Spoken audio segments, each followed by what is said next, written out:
2019 నుంచి 24 వరకు ఈ ఉన్న సైకో ప్రభుత్వం మన అన్ని రకాలుగా ఇబ్బంది పెట్టారు. మన పైన అన్ని రకాల అయిన కేసులు పెట్టారు. నా పైన 22 కేసులు పెట్టారు. నా పైన ఎస్సీ ఎస్టీ కేసు పెట్టారు. నా పైన ఏకంగా అటెంప్ట్ మర్డర్ కేసు కూడా పెట్టారు. కానీ ఈ సభాముఖంగా కార్యకర్తలకి నేను హామీ ఇస్తున్నా, ఏ అధికారులైతే చట్టాన్ని ఉల్లంఘించి మన ఇబ్బంది పెట్టారో, ఏ వైకాపా నాయకులైతే చట్టాన్ని చుట్టంగా మార్చుకుని మన ఇబ్బంది పెట్టారో వాళ్ళందరి పేర్లు ఈ ఎర్ర పుస్తకంలో ఉంది. నేను వాళ్ళని వదిలిపెట్టను. వడ్డీతో సహా ప్రతిదీ చెల్లించే బాధ్యత నేను తీసుకుంటున్నాను. 2 నెలల్లో మన ప్రభుత్వం వస్తుంది. జ్యుడిషియల్ ఎంక్వైరీ చేస్తాం.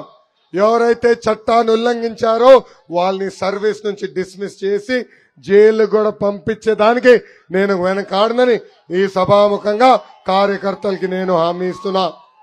అన్న ఎన్టీఆర్ మన దేవుడు, చంద్రబాబు గారు మన రాముడు.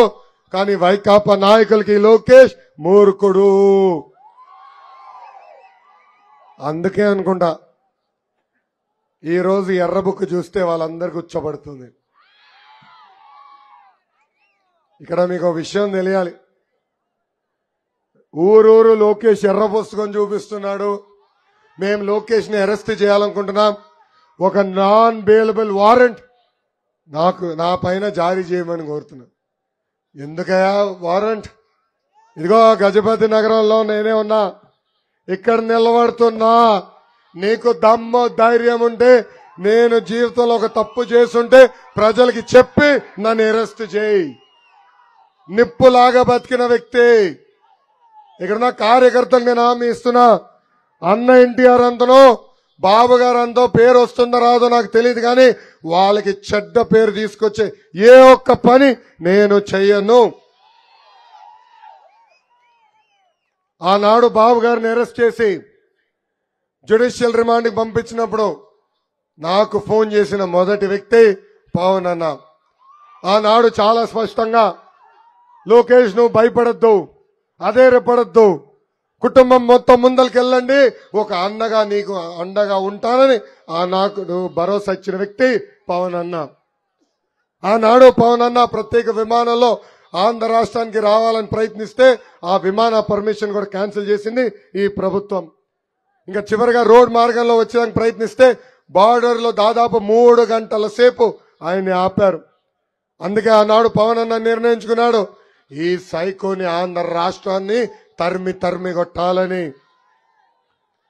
ఇక్కడ తమ్ముడు చెప్పినట్లు పేటిఎం బ్యాచ్ ఉందండి. 5 రూపాయలు కొడితే చాలు, 5 రూపాయల అకౌంట్లో కొడితే చాలు, మన మధ్యన చిచ్చు పెట్టడానికి ప్రయత్నిస్తాం. ఇక్కడ తెలుగుదేశం పార్టీ కార్యకర్తలు కోరుతున్నా, అలాంటి అసభ్యంగా ఎవరిని పెడితే కంగారు పడద్దు. జన సైనికులు కూడా తెలుతున్నా, తెలుగుదేశం పార్టీ అకౌంట్ పేరుతో కావాలని కొంతమంది పోస్టులు పెట్టి మన మధ్య చిచ్చు పెట్టడానికి ప్రయత్నిస్తున్నారు. వాళ్ళ దగ్గర పేటిఎం బ్యాచ్లు ఉంటారు, పేటిఎం నాయకులు ఉంటారు. సిగ్గులేని వాళ్ళు ఒక పెళ్లి చేయలేరు, కానీ ఉన్న పెళ్లిలో చిచ్చు పెట్టడానికి సిద్ధంగా ఉండేవాళ్ళు. అందుకే అప్రమత్తంగా ఉండాలా. కలిసిగట్టుగా మనం పోరాడి ఈ సైకోని తరిమి కొట్టాలని అటుపక్కన జన సైనికులు, ఇటుపక్కన పసుపు సైన్యానికి నేను పిలిపిస్తున్నా.